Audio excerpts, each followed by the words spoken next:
अस्सलाम वालेकुम नाज़रीन। ड्रामा सीरियल खुमार की आने वाली एपिसोड बहुत ज़्यादा इंटरेस्टिंग होने वाली है। आने वाली एपिसोड में आप देखेंगे कि फाइज का हकीकत से आमना सामना होने वाला है। फाइज पर बहुत से चेहरे बेनकाब होने वाले हैं। उसको अपनी माँ की हकीकत पता चलने वाली है। इतना सब होने के बाद भी कहकशां बेगम को अक्ल नहीं आई। वो किसी सूरत भी ये नहीं चाहती कि लाइबा वगैरह से शादी करे। वो लाइबा को समझाती है कि खुशगवार जिंदगी जीने के लिए पैसे का होना बहुत जरूरी होता है। पैसे के बगैर जिंदगी में ना सुकून रहता है और ना प्यार। पैसे के बगैर इंसान कुछ भी नहीं खरीद सकता और सिसक सिसक कर मर जाता है। तुम्हें देने के लिए वकास के पास कुछ भी नहीं और ना उसके पास कोई ढंग की जॉब है। वो अपने घर वालों के बगैर कुछ भी नहीं है। कहकशां बेगम लाइबा को कहती है, जब तुम्हारे पांव जख्मों से लहू लुहान होंगे और तुम्हारा दामन कांटों से तार तार होगा, तब तुम्हें अपनी माँ की बातें समझ में आएंगी। लाइबा अपनी माँ से कहती है, मम्मी मुझे आज तक आपकी कोई बात समझ में नहीं आई। क्या मिला आपको फाइज और हरीम का घर खराब करती? आपने न जाने कितनी जिंदगियां बर्बाद कर दी। अपनी माँ की कड़वी बातें सुनने के बाद लाइबा ये फैसला करती है कि वो फाइज को सब सच सच बता देगी। लेकिन फाइज को सच बताने की एक दफा फिर से उसकी हिम्मत ही नहीं होती। वो फाइज को आधा अधूरा सच बताती है और कहती है उसको नासर से मिलने एक दफा जरूर जाना चाहिए। हो सकता है उसको अपने तमाम सवालों के जवाब मिल जाएं। अब फाइज को ये समझ आ रही होती है कि कुछ ना कुछ तो गड़बड़ है। तो दूसरी तरफ नासर की माँ से अपने बेटे की तकलीफ देखी नहीं जाती। वो हरीम के पास आती है और अपने बेटे के गुनाहों की माफी मांगती है।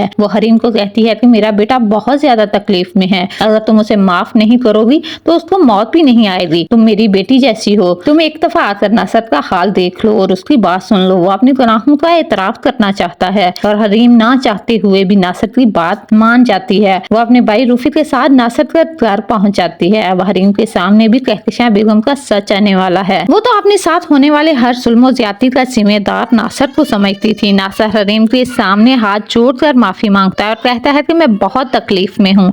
मैंने तुम्हारे साथ बहुत ज्यादती की। मैं तुम्हारे सामने हाथ जोड़ता हूँ, मुझे माफ कर दो। मैंने ये सब कहकशां बेगम के कहने पर किया। कहकशां बेगम ने मुझे लालच दिया और कहकशां बेगम के कहने पर मैंने फाइज को झूठी सच्ची कहानियां सुनाई और उसे उन कहानियों पर यकीन करने पर मजबूर किया। और कहकशां बेगम मुझे इसलिए पैसे देती थी ताकि मैं तुम्हारी और फाइज की तलाक करवा दूं। ये बात सुनकर हरीम बहुत ज्यादा हैरान और परेशान हो जाती है।